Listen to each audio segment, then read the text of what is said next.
Ongoing murder of Indian democracy. Let's wake up and stop it. Booklet reading dated 21st April 2026. Part 5. ECI is now conducting SIR Special Intensive Revision and it is misleading, arbitrary and prima facie unconstitutional. ECI is now conducting SIR Special Intensive Revision. It is misleading, arbitrary and prima facie unconstitutional. SIR is not a revision at all. SIR is a complete termination of existing voter list and creation of a new voter list. Existing voter ID cards automatically become invalid. By calling it a revision, ECI is misleading ordinary people. In a true revision, if a name has to be deleted, ECI has to give a notice to the person whose name is to be deleted. There will be a hearing. There will be an order and the order can be appealed against. In SIR, there is no such thing. SIR now requires a new enrollment form to be submitted along with new documents to be a voter in the future. If you do not apply to get your name in the new voter list, that is, if you do not submit a completed enumeration form within a certain date that they announce, which will be less than 30 days from the day you get the form, your name will automatically be absent in the new list. I'm saying less than 30 days because it's interesting. As I understand the process, the maximum you can get will be 30 days depending on what day they give you the form. There will be no notice, no hearing, no order, no appeal, nothing. You will no longer be a voter. It will be like deleting without due process.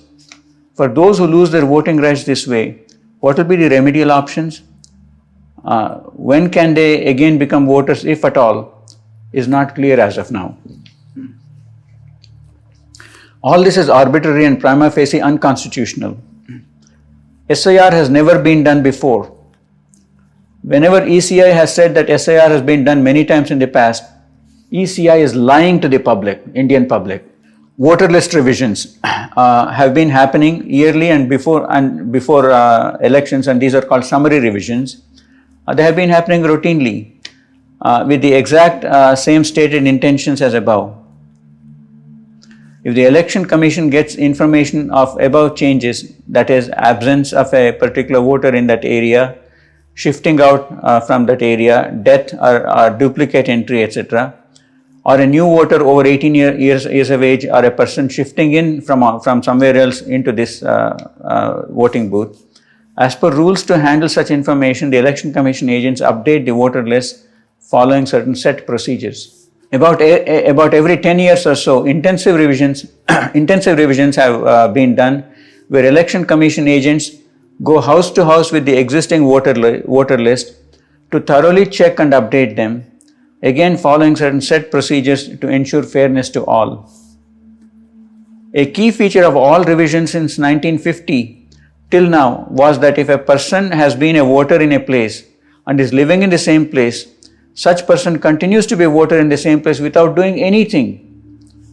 For such a voter, there has never been a need to fill any form whatsoever to simply continue to be a voter in the same place.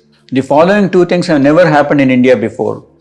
An existing voter has never been asked to give an application to continue to be a voter in the voters list. An existing voter has never been asked to provide proof of Indian citizenship.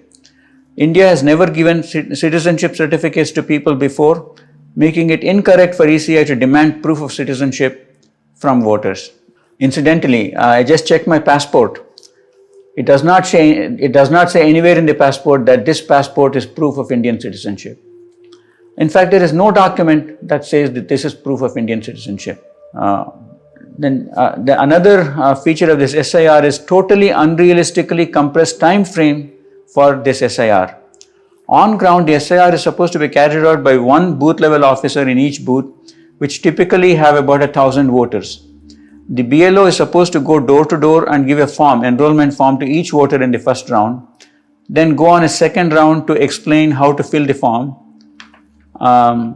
Again, go door to door on a second round. How to fill the form, to explain how to fill the form, what documents to submit, and to help each voter as needed to properly complete the form. BLO is supposed to go on a third round door to door to collect those forms and documents and upload that information via a BLO app that the ECI would give to BLOs. All of this has to be completed by the BLO within 30 days. BLOs, who are BLOs?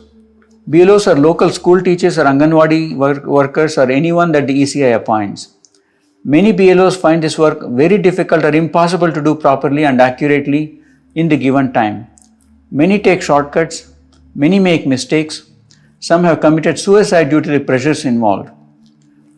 To my knowledge, about 100 BLOs have committed suicide so far in our country. As part of this process of enrollment, each voter in the 2025 or 2026 voter list has to show where the voter's name was in 2002 voter list. Why this 24-year? Why we had to go back to 2002? Not clear to me. That is assuming that the voter was a voter in 2002 also. If a voter's name cannot be detected in the 2002 voter list, then he or she has to prove that he or she is an Indian citizen. Note that India has never given any citizenship certificate to the people. Further, depending on the date of birth of the voter, whose name cannot be found in 2002 voter list, the voter may also have to prove that one or both of the voter's parents were Indian citizens. Any voter who has not submitted the enrollment form or has failed to submit the required documents in the given time frame will be automatically not entered in the new list. Well, we can look at that as automatically being deleted, but basically they will not appear in the new list. After the BLO has uploaded the enrollment forms via the app, ECI will publish a draft list of voters. ECI also sends notices to voters asking for additional documents, which again will presumably have to be uploaded by the BLO, and then the ECI will make a decision on what names will appear in the final voters list. As can be readily seen, the SIR process is so complicated and is being done in such a highly compressed time frame with highly inadequate arrangements from the ECI side. By the way, as far as the app is concerned, anybody who has worked with government softwares, government website softwares or apps know that sometimes it can be like working with hell. They don't work. They don't do the way they're supposed to work. Now, how good the BLO app is, I don't know. I'm not a BLO. I have not worked as a BLO. But that's also something to keep in mind.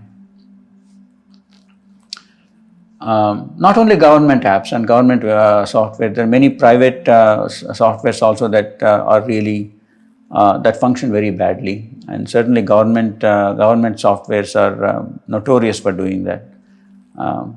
People who have to upload documents struggle constantly to do it and do it properly. By the way, given this, coming back to this timeline, highly compressed timeline with highly inadequate arrangements from ECI side, and following such a highly complicated procedure. This is causing a large number of voters to get deleted.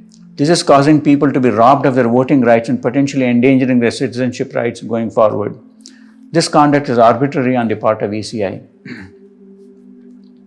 As per the Constitution, a Supreme Court ruling in this regard, as per the Constitution and a Supreme Court ruling in this regard, ECI has to look at proof of adulthood by age and proof of ordinary place of residence only, and assume that such a person is an Indian citizen unless proven otherwise. ECI by itself has no right to demand proof of Indian citizenship, and also it has no authority to decide on a person's citizenship status. In case of doubts about a person's citizenship status, ECI has to refer the case to the Home Ministry of India, and Home Ministry has to investigate with all due judicial process. Again, India has never issued citizenship certificates to people till date, and as such ECI cannot justly demand proof of Indian citizenship from a voter. As can be seen above, SIR being carried out by the ECI is arbitrary and unconstitutional. Crores of voters' names are being deleted.